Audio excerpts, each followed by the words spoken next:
The four branches of the Mabinogi are Pedair Cainc Y Mabinogi of the earliest prose literature of Britain, originally written in Wales in Middle Welsh but widely available in translations. The Mabinogi is generally agreed to be a single work in four parts, or branches. The interrelated tales can be read as mythology, political themes, romances, or magical fantasies. They appeal to a wide range of readers, from young children to the most sophisticated adult. The tales are popular today in book format, as storytelling or theatre performances. They appear in recordings and on film, and continue to inspire many reinterpretations in artwork and modern fiction. Overview. The Mabinogi are known as the four branches of the Mabinogi, or Pedair Cainc Y Mabinogi in Welsh. The tales were compiled from oral tradition in the 11th. They survived in private family libraries via medieval manuscripts, of which two main versions and some fragments still survive today. Early modern scholarship of the Mabinogi saw the tales as a garbled Welsh mythology which prompted attempts to salvage or reconstruct them. Since the 1970s, the tales have become recognized as a complex secular literature, with powerfully explored characters, political, ethical and gendered themes, as well as imaginative fantasies. The style of writing is admired for its deceptive simplicity and controlled word power, as well as intricate doublets where mirrorings have been compared to Celtic knotwork. The world displayed within the Mabinogi extends across Wales, to Ireland, and into England. It presents a legendary Britain as a united land under a king, yet with powerful separate princedoms, where native Welsh lore, HUD, and romance combine in unique synergy. Each branch contains several tale episodes in a sequence, and each branch is titled with the name of a leading protagonist. These titles are Pwyll, Branwen, Manawydan and Math, but this is a modern custom. The branches are not titled in the medieval manuscripts. Only one character appears in all four branches, Pedair, though he is never dominant or central to any of the branches. Pwyll, Prince of Dyfed, tells of the heroic and magical sojourn of Pwyll in ANNWFN, his shape-shifting, chastity and a duel, which all establish a mighty alliance.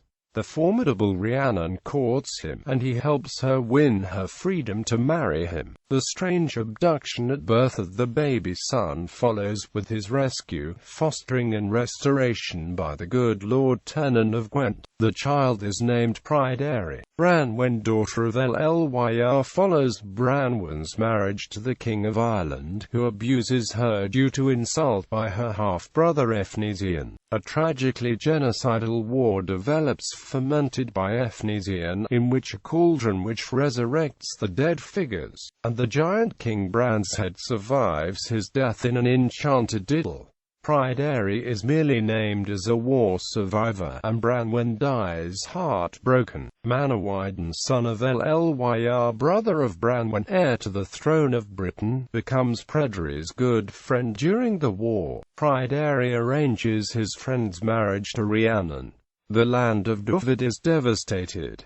Journeys in England setting up craft businesses follow. An enchanted trap removes Pedair and Rhiannon. Manawydan becomes a farmer. He cannily negotiates the release, as well as the restoration of the land, by confronting the villain behind it all. Math, son of Mythonwy, is a dark sequence of deception and treachery. War with Dyfed, the death of Pedair, the double rape of a virgin girl, and the rejection of an unwanted hero son by proud Arianrhod. Gwydion, her magician brother, is the architect of all these destinies.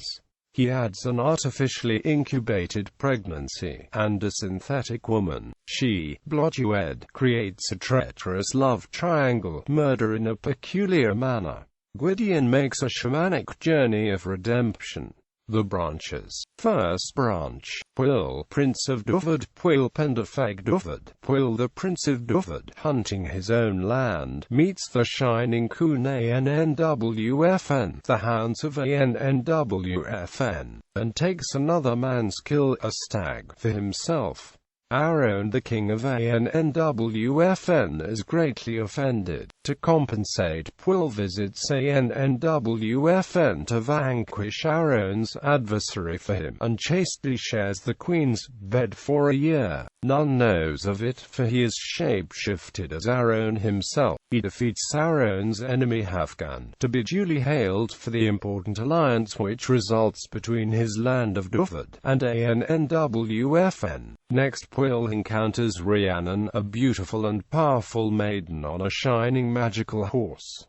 They are strangely unreachable by anyone. Rhiannon has chosen Pwyll as her husband, which he welcomes. She guides him through a cunning strategy using her magic bag, which can never be filled, to extricate her from her betrothal to the princely Gwawl. Gwawl is trapped in the bag and beaten by Pwyll's men, until he agrees to Rhiannon's terms, including foregoing vengeance. Rhiannon eventually bears Pwyll a son and heir, but the child disappears the night he is born. Rhiannon's maids, in fear of their lives, accuse her of killing and eating her own baby. Rhiannon negotiates a penalty where she must sit at the castle gate every day for 7 years, telling her terrible tale to strangers. Meanwhile, the child is rescued from its monstrous abductor by Tenant Twrfleant. He and his wife adopt the boy, who grows heroically apace, and adores horses.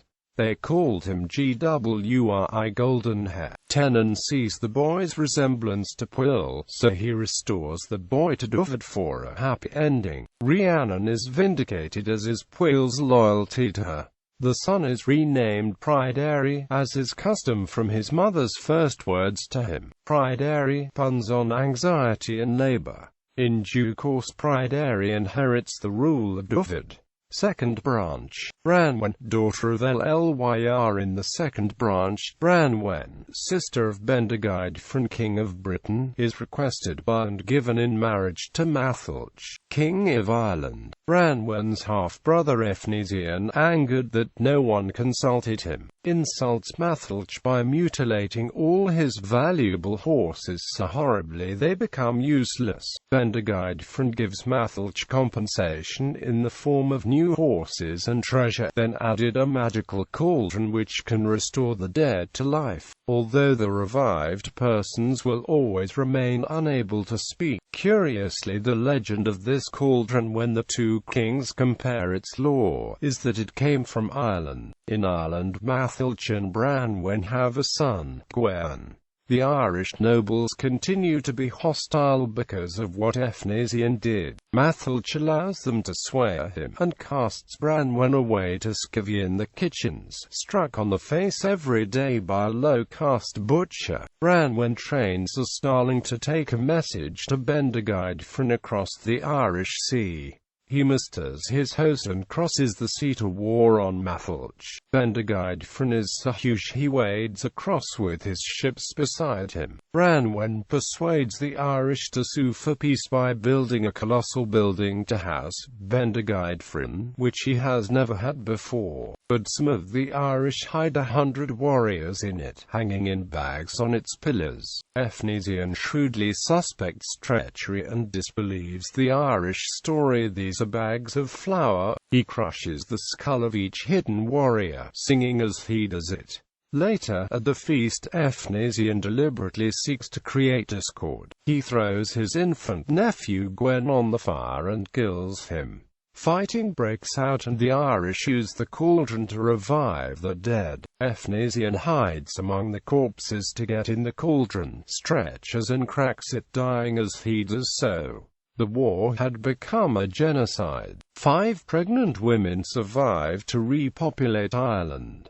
Only 7 survivors remained of the British host, besides Branwen. One is Manawydan, Branwen's other brother, and his good friend Pedair Cainc, king of Britain, mortally wounded by a poisoned spear, bids the survivors to cut off his head, and take it to bury at the White Tower, in London. He prophesies his head will be the good companion and advise them, while they will sojourn for many years of idyllic feasting, first at Harlech in Gwynedd, then on the Isle of Wales in Dyfed. But on arriving back in Britain, Branwen dies of grief for the many who have died. Bran means raven. Branwen means white raven. Pedair Cainc means blessed raven, translated also as Bran the blessed. Efnesian means trouble or strife. Third branch. Manawydan, son of Llyr Pedair of Dyfed, returns from the Irish War as one of its few survivors, to reunite with his mother Rhiannon, and his wife Sigfa. He brings with him his beloved war comrade, Manawydan, the heir to the kingship of all Britain. But Manawydan's rights as heir to Britain have been usurped by Caswallon, and he does not want more war. Pedair establishes him as the Lord of Dyfed, including marriage to Rhiannon, a union which both partners welcome. The four of them, Pedair, his wife Sigfa, Rhiannon and her new husband Manawydan, become very good friends indeed, and travel the land of Dyfed, admiring how bountiful it is. Together they set the Gorsedd Arbeth, as Pwyll once did. A clap of thunder, a bright light, a magical mist descend. Afterwards the land is devastated of all other life except wild animals. The four live by hunting, but after 2 years they want more, so they travel to England. In 3 towns in turn they craft saddles, shields and shoes of such quality that the local craftsmen cannot compete, so their envy becomes dangerous. Pedair dislikes the lower-class way of life, and Manawydan stops him from fighting their enemies. Instead, Manawydan insists on moving away. After 3 attempts like this, they return to Dyfed. Once more living as hunters, Pedair and Manawydan follow a shining white boar to a strange castle. Pedair, against Manawydan's advice, follows his hounds inside to become trapped there by a golden bull. Manawydan waits, then reports to Rhiannon, who rebukes his failure to rescue his friend. But when she follows her son, she too becomes trapped. Alone with Sigfa, Manawydan reassures her he will respect her virtue. After another attempt in England as shoemakers, the pair return to Dyfed, and Manawydan farms 3 fields of wheat next to Gorsedd Arbeth. But his first field's harvest is cut down by thieves, and his second.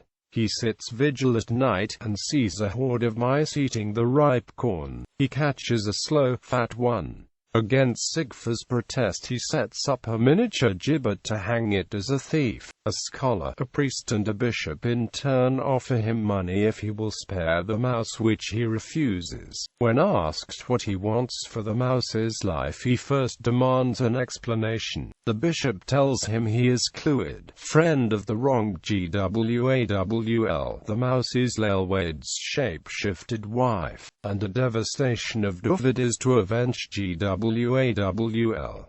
Manawydan bargains the release of Pedair and Rhiannon, and the lifting of the curse on Dyfed. Fourth branch. Math, son of Myddonwy Gwynedd in North Wales, is ruled by the magician King Math, son of Myddonwy, whose feet must be held by a virgin at all times except while he is at war. Math's nephew Gylfaethwy is infatuated with Gwawl, the royal maiden footholder. Sir Gylfaethwy's brother Gwydion plots to aid him. He deceives Pedair of Dyfed with magical sham gifts of horses and dogs, in exchange for Pedair's valuable pigs, a gift from ANNWFN. Dyfed makes war in revenge, so Math leaves Gwawl without his protection. Gwydion and Gylfaethwy rape her, and Gwydion kills Pedair in single combat. Math marries Gowan in compensation for her rape. He punishes the two brothers by shape-shifting them into animal pairs who must mate and bear young, first deer, then boars, then wolves. The sons they bear become Math's foster sons, and after 3 years the brothers are reconciled with Math. Gwydion suggests his sister Arianrhod as the new footholder. Math magically tests her virginity, requiring her to step over his wand. She immediately gives birth to a son, Dylan, who takes to the sea. She also drops a scrap of life which Gwydion scoops up and incubates in a chest by his bed. Arianrhod is deeply shamed and angered, so she utterly rejects the boy. She swears a destiny upon him that he cannot have name, nor warrior arms, except she gives them to him. Gwydion tricks her into naming the boy Llewellyn by speaking to him, not knowing who he is as he is shape-shifted. More shape-shifting fakes a military attack, so Arianrhod gives them arms. Arianrhod's third curse is Lleu may not marry a human woman. Gwydion and Math construct a beautiful wife for him from oak broom, a meadow sweet, naming her Blodeuwedd. But Blodeuwedd and Gronf Pedair fall deeply in love. Gronf tells her to find out the secret of Lleu's protected life, which she does in the trust of her marriage bed. She begs Lleu to explain so she can know how to protect him. The method is complicated, taking a year of almost impossible effort, but Goran completes it and Lleu falls to his spear. Blodeuwedd and Gronf then live together. Gwydion pursues a quest to find Lleu, who far away has shifted to eagle form and perches up a tree, dying. Gwydion tracks a sow which he finds eating maggots falling from Lleu's rotting body. Gwydion sings a magical Englinian, gradually bringing Lleu back to humanity. Gronf offers to compensate Lleu, but Lleu insists on returning the blow as it was struck against him. Gronf is cowardly and attempts to evade it using a stone shield. Lleu kills Gronf with his spear, which pierces him through the stone. Gwydion punishes Blodeuwedd by shape-shifting her into an owl, a pariah among birds.